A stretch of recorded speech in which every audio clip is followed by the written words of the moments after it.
Bonjour tout le monde, bienvenue sur DV Talks Moto, on refait la course. Le premier épisode a plu la semaine dernière, San Diego 2000. Si vous ne l'avez pas vu, regardez dans mes vidéos sur ma chaîne. Et aujourd'hui, j'ai décidé de commenter le Supercross d'Orlando 2007, la dernière course professionnelle de Ricky Carmichael.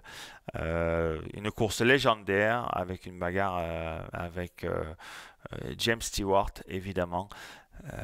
Les fans les plus vieux s'en rappellent. Les nouveaux, vous avez peut-être pas eu l'occasion de voir cette course.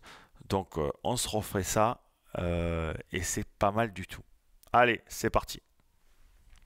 C'est la finale 450, gros départ de Jeff Gibson avec la Kawa qui emmène Tedesco au bout et c'est Chad Reed qui se plonge à l'intérieur et qui est en tête. On voit derrière Ricky Carmichael en troisième place qui passe, qui va pas tarder à passer Jeff Gibson. Voilà, c'est fait. Donc intéressant toujours de voir des courses qui ont 18 ans, surtout point de vue des motos, des réglages, surtout suspension, moteur, c'est dur à voir et à entendre parce qu'il n'y a pas de son évidemment. Mais on voit que la moto à Carmichael par exemple est très basse, vu de son petit gabarit très basse et pas super dur pour une moto de supercross. On voit que sa fourche et son arrière descendent bien, même si le débattement est limité. En ce qui concerne celle de Chad Reed, elle est plus typée comme une moto récente d'aujourd'hui en fait, hein, ça ressemble. On voit que là, Chad loupe l'enchaînement d'air, tape 3-3 et Ricky en profite pour passer en tête. Donc là, on est en Floride. Les trois premiers, Ricky Carmichael, Chad Reed et James Stewart, sont tous, deux sont de Floride et Chad y habite. Donc ils jouent à domicile, les trois. Tout le monde, là, on est tous comme des fous quand même. Moi, je roule évidemment, mais les trois meilleurs pilotes du championnat 2007, qui sont 1, 2, 3 après 3 tours, on ne pouvait pas rêver mieux. Et un circuit assez délicat parce qu'on voit que il y a de la poussière, c'est dur dessous, avec c'est souple sur le dessus aussi, il manque d'adhérence et il y a des marches qu'on ne voit pas à la télé, il y a des marches dans les hoops évidemment et des ornières dans les virages. Là, on voit les parents de Ricky, Ginny, son entraîneur moto de toujours, et Big Rick, son père. Évidemment, on sait tous que Aldon Baker était depuis 2000 l'entraîneur de Ricky, mais plutôt physique. Mais c'est sa mère qui était aux commandes. Là, on voit Langston, Gibson, Tedesco et moi qui suivent derrière. Pas très près. Devant, il y a de la grosse cadence. Quand il y a ces trois loustiques qui mettent du gaz, on voit que ça glisse. Bon, Chad, maintenant, a la pression de Stewart. On voit les différences de traces aussi. Même, grosse erreur de Chad sur le triple qui se met un gros cours. James Stewart en profite. Et là, gros passage dans les hoops de Stewart. Quand même, il est resté vraiment sur le dessus. En rentrant super vite. On voit sa fourche qui bouge même pas. C'est une fourche de BMX. Ce qui est intéressant de voir aussi, c'est la différence de placement des roues sur la piste entre ces trois pilotes. C'est peut-être pas flagrant, mais je vais essayer de vous montrer deux, trois trucs. Par exemple, dans ce virage après l'arrivée, on voit que Ricky, bon, ils ont tous recoupé. Stewart a recoupé, mais le tour d'avant, j'avais vu qu'il avait fait l'extérieur. Cet enchaînement était délicat, on ne le voit pas, ça a aplati, mais ils étaient vraiment longs, le DR table 3-3. Surtout le dernier, je me rappelle que j'ai mis du temps à faire le dernier 3, qui était petit appel raide et très long. On voit que James Stewart a vraiment une grosse vitesse dans les housses. Petit wheel tap, petit double, le triple et ensuite cette tournière délicate dans ce 90 gauche. On voit que Stewart a un peu de mal à revenir. Ça pousse. Beau virage externe, magnifique. De l'extérieur. Et c'est là où on voit voilà, Ricky qui recoupe. Et derrière, on voit Stewart qui suit plus l'appui. Dans ces conditions, évidemment, c'est toujours délicat de recouper parce qu'on perd l'arrière dans les descentes des virages. C'est quand même beaucoup mieux de suivre les ornières. Et là, oulala, l'entrée dans les hoops de Stewart, la roue avant qui ne touche pas les 3 premiers hoops. Et là, bien à plat, tout debout, le wheel tap, 2 biais, la moto qui part sur le côté. C'est chaud, c'est limite. Beau ce qu'il fait là aussi. Il va chercher le petit appui mou avant le 90 gauche pour se caler, pour bien rentrer vite. On voit que Ricky rentre un peu trop serré. Il est sur des œufs, il a du mal de tourner. Ça fait du vent et on voit qu'il fait le meilleur tour en course. Stewart qui recoupe comme Ricky, qui essaye un petit peu tout. J'aime bien aussi dans ce virage où il va chercher le mou à l'extérieur, il va chercher le calage, moins de risque de chute et plus d'adhérence et plus de vitesse linéaire. Donc c'est que du bonus. En faisant ça, ça va revenir obligatoirement. Pareil, Stewart, on voit que ça ne touche pas la roue avant sur les premières hoops. C'est magnifique ce qu'il fait. Là, on voit Ginny évidemment stressé. Dans ce virage, on voit qu'il rentre serré. Voilà, ça rentre serré, ça s'arrête un petit peu, alors que Stewart va chercher le calage à l'entrée pour garder sa vitesse et anticiper les virages. Je pense que c'est super intéressant ce qu'il fait là. Là, pareil, magnifique. Un peu trop sur les gaz de Stewart à l'extérieur, mais de suivre tout ça, rester dans la bonne terre, ça fait des petits dixièmes par-ci par-là et c'est pour ça que ça va revenir. Il a fait une petite erreur à la sortie, mais dans les housses, il sait que c'est son point fort, donc il met le va-tout et on voit que ça y est, il est au contact. Pareil, bien anticipé, on voit qu'il se pousse vers l'extérieur à l'entrée de ses 90, comme ici, par rapport à Stewart, par rapport à Carmichael, pour garder sa vitesse. Toujours important quand c'est glissant comme ça, que ça manque un peu de calage, déjà d'aller chercher les calages, et de deux, d'ouvrir, plus avoir des trajectoires de Formule 1 ou MotoGP, pour garder cette vitesse linéaire, parce que si on fait trop d'intérieur et qu'on recoupe trop, donc on est trop sur les freins et après on est trop sur l'accélérateur et c'est là où on perd l'avant et on perd l'arrière à l'accélération. Grosse cadence là, on voit que derrière on voit même plus Chad. Oh là là là là, l'entrée dans les hoops, ça c'est, il n'y a que lui qui passe là avec sa fourche de BMX béton là. Fait ça avec une fourche d'aujourd'hui, les mecs ils sont par devant. C'est la folie ce qu'il vient de faire dans les hoops. Il est rentré dans les hoops à fond, il en a loupé 4. C'est interdit de faire ça si tu t'appelles pas James Stewart. Mais bon, il nous a montré. Ce 3 en sortie de virage était vraiment chaud. On le voit pas bien, hein. Mais ça c'est un truc qui se fait en première, en 4,5 dans ces années-là. Voilà, encore une fois, bon, il a perdu l'arrière, il est trop agressif en sortie de virage. Vous avez vu la vitesse linéaire dans son virage qui est beaucoup mieux que celle de Ricky. Là, on a vu qu'il s'est mis un court aussi, il n'a pas sauté le dernier 3 et Ricky a repris des mètres. On est presque à mi-course, 9 des 20 tours. Oui, à l'époque, c'était pas 20 minutes, mais c'était 20 tours.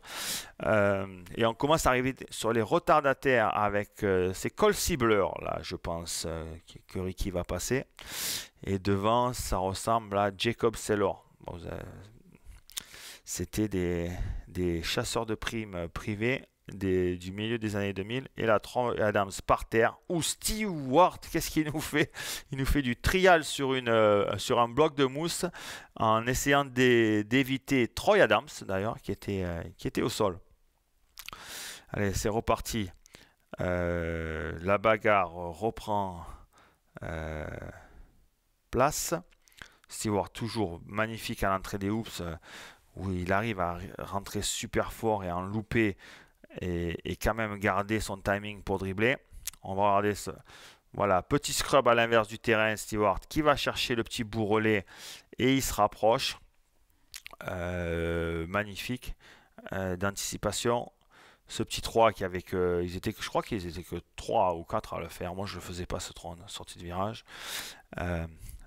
Là, on a vu Ricky, coup de frein arrière recoupé. Pas terrible. On a vu Stewart aller chercher le bourrelet. Il va chercher le bourrelet ici encore une fois. Il est en train d'étudier les places. On revoit au ralenti l'action de trial de James. Boop, prap. Heureusement que c'était pas de la paille, hein. Heureusement que c'était de la mousse. Mais c'est passé, nickel, comme une lettre à la poste. Allez, on va voir ce qu'il nous fait là. J'adore la différence de trace dans ce 90 entre les deux pilotes. Là, là il va tenter l'intérieur. Ah, ouais, gentil, du respect. James, du respect pour Ricky. Est-ce qu'il va tenter là l'intérieur? Oui, il y va, il pique. Oh, un peu court aussi et gentil. Et là, le petit recoupage, le coup du père François, pas mal. Magnifique, super stratégiquement, super bien fait. Et ça a dû être sans doute le dépassement de Stewart le plus lent de sa carrière. C'était pas. Là, on voit Michael Byrne qui fait 3 à 2,5 dans les housses, qui prend un tour. Ricky qui va essayer de s'accrocher derrière. Ça va être intéressant de voir si Ricky va se servir des traces de James. Il va voir ce qu'il faisait dans le virage après l'arrivée et dans le 90 gauche, c'était pas super top. Mais là, on voit que ça attaque grave quand même. On a passé mi-course. Voilà, les deux ont recoupé. Ricky, il y va. Hein. On voit le dépassement. Bien pensé, bien préparé, bien anticipé. Voilà. Allez, on met un tour à Davy Millsaps qui a dû tomber. Stewart toujours top dans les hoops. Il n'y a pas de souci pour l'instant. Toujours allongé grave. On a vu que sa fourche a rebondi, mais de la folie à la réception. Il ouvre toujours. Et Ricky qui a du mal. Hein, il a du mal d'ouvrir cette entrée de virage. Et il perd une ou deux motos à chaque fois. Hein. Voilà. Il doit rester 5-6 tours maintenant. Mais respect pour Ricky. Hein, on voit qu'il les sort à la poignée. Mais il reste quand même dans ses traces. Ce qui était pas mal d'ailleurs. Il a fait un bel intérieur. C'est un enchaînement délicat qui était assez rapide. Et on le voit. Ça y est. Commencer à suivre un peu les extérieurs. Le replay du départ, on voit mieux en bleu avec la moto blanche et le Gibson qui envoie un peu tout le monde vers l'extérieur. Les intelligents font les petits intérieurs et restent en bas comme Reed et Carmichael. Et voilà, on voit Ricky qui ne s'avoue pas vaincu.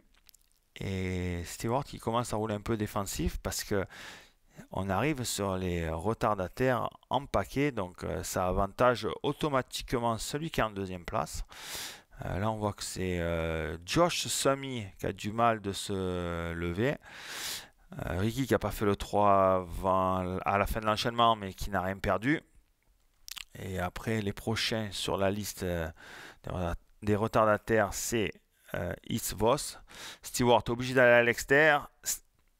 Ricky qui plonge à l'intérieur. Il reste 5 tours et ça n'a jamais été aussi proche de la finale. Donc il reste un peu moins de 5 minutes. Ça va être chaud bouillant. It Voss, c'est un peu le mec, un peu comme Freeze. Il doit être daltonien. Les drapeaux bleus, il croit que c'est des verts. Donc jamais il se pousse. Infernal le mec. Et allez. Oh là c'est prêt. C'est prêt.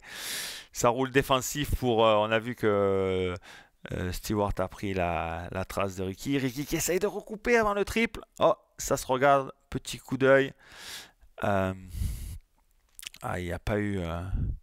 pas assez... Oh, Stewart il est chaud dans les où ça va à droite, à gauche. On voit que c'est super glissant. Il restait 5 tours, donc il en reste plus que 4. On voit, vous voyez, Stewart, il est moins bien. Dès qu'on commence à rouler défensif, là, il a peur que peut-être que Ricky s'infiltre à l'intérieur. Il va dans les traces de Ricky, qui n'était pas bonne en début de course. Et en fait, ça sert à Ricky de rester au contact. Donc toujours essayer de rouler, même en étant des légendes vivantes comme ça, il y a toujours de quoi s'améliorer. Et rouler défensif, c'est un cancer pour un pilote de compétition, hein, que ce soit dans n'importe quel sport. Hein. Toujours essayer de rouler pour faire des chronos, rouler vite dans la trace qui va vite. Non, là, Stewart, là, il est chaud. Là, il commence à inventer dans les housses quand il commence à faire ça, à partir à droite, à gauche, tirer sur le guidon, en louper 3. Là, on sent qu'il est chaud, bouillant.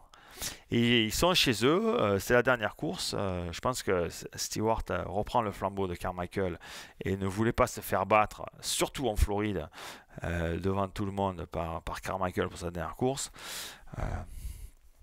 Donc c'est pour ça que ça met du gros gaz. Millsaps toujours là, je ne sais pas ce qu'il fait, il doit roder le piston pour la semaine prochaine. Le prochain sur la liste des retardataires, c'est quand même Kevin Windham. Donc il n'y a pas grand monde qui a fait dans le tour des pilotes. Ah, on me voit, je saute dans les hoops, mais qu'est-ce que je fais? J'écoutais pas les podcasts où on dit qu'il faut dribbler. Voilà. Donc là, il reste, je me rappelle évidemment, donc là, il va rester un tour. Je sais, il me double les deux dans le dernier tour en fait. Là, on a vu Ricky faire une erreur, tout ça parce que il rentre serré, pas mis assez d'inclinaison dans son ornière. C'était un peu la clé de la course, c'était d'enrouler les virages et d'anticiper. Là, on me voit, j'avais la caméra embarquée. C'était pas une GoPro à l'époque, hein, en 2007. Donc, c'est pour ça que les images sont l'angle et les images pas terribles. C'est le dernier tour. On va voir ce qu'il nous fait Stewart dans les hoops. Ouais, ça va. Ça part un peu sur le côté, mais c'était pas aussi pire, comme on dit, que les dernières fois. Voilà, moi je trouve que c'est une course magnifique de cadence et comme on a vu San Diego entre Eli et Jet, je trouvais que c'était un peu du même acabit quoi. Les deux ont vraiment essoré la poignée pendant 20 tours et Stewart en vainqueur. Vraiment magnifique entre les deux. Et on me voit juste arriver, je suis juste là. Et je crois que je vais faire un petit signe à Ricky là sur la fin pour lui dire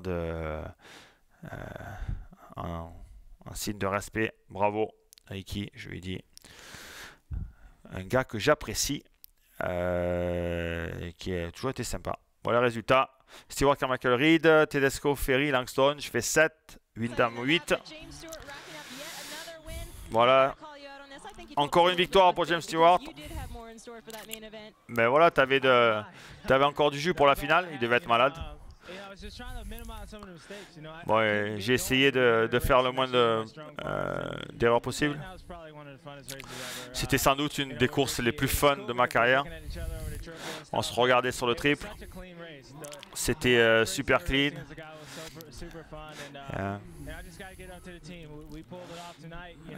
Ils ont fait du bon boulot avec le team. C'était super. Ouais. Voilà, c'est le moment, la dernière course pour toi, Ricky. C'était comment la bagarre? C'était épique.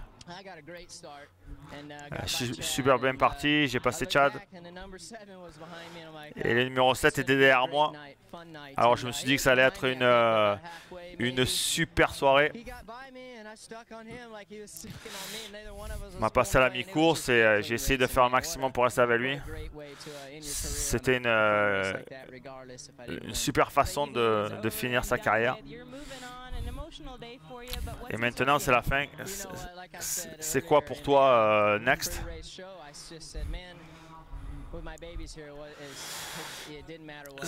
C'était pas important le résultat, il y avait mes enfants, ma famille aujourd'hui.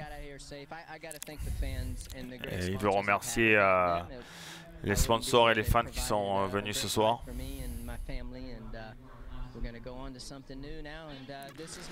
Ça sera tout nouveau maintenant pour moi de ne pas faire les courses, mais il sera toujours dans l'industrie, il dit. Et puis il avait raison, puisque 18 ans plus tard, Ricky Carmichael est toujours avec nous à commenter les courses du Supercross US. Voilà, c'était On refait la course Orlando 2007. J'espère que ça vous a plu. C'était pour moi une course importante parce que j'y étais et j'ai expériencé le truc. Je peux vous dire, quand on roulait, on entendait le public avec cette bagarre de fou. Et j'ai trouvé que pour une dernière course pro, Ricky était sorti par la très grande porte et avait donné avec Stewart une performance exceptionnelle. Surtout quand on voit que Reed fait très loin et que Reed était vraiment au top de sa forme, hein, puisque en 2007, Stewart est champion et en 2008, c'est Chad Reed. Donc voilà, j'espère que ça vous a plu. Un peu différent de San Diego, évidemment. La semaine dernière, je ne savais pas trop quoi faire. Je voulais faire un peu ce concept. Là, c'est un peu différent. La dernière fois, il y en a qui ont râlé. Ah oui, mais bon, c'est DV Talk, on voit du DV, c'est DV qui gagne. Oui, j'ai pris San Diego comme ça parce que c'était ma première et puis juste pour faire un test. Mais c'est vrai que là, c'était sympa. En plus, moi, ça me fait, comment on dit, ça m'entraîne pour les commentaires puisque ce week-end, je serai aux côtés de Maxime Martin et Sébastien Tortelli sur le SMX Video Pass. J'ai entendu qu'il y avait un peu des soucis, mais j'ai aussi entendu des clips de français qu'on m'a envoyé pour voir un petit peu. Ça fonctionnait quand même pas mal. Si vous avez des suggestions, enfin, on dit ça, j'ai du mal à le dire, désolé, de courses que vous voulez que je commente, vous le dites en commentaire. Et puis après, on peut essayer de trouver les vidéos et de faire comme ça. J'ai trouvé que celle-là était cool. Je me suis régalé. J'espère que vous aussi. À la prochaine. Ciao.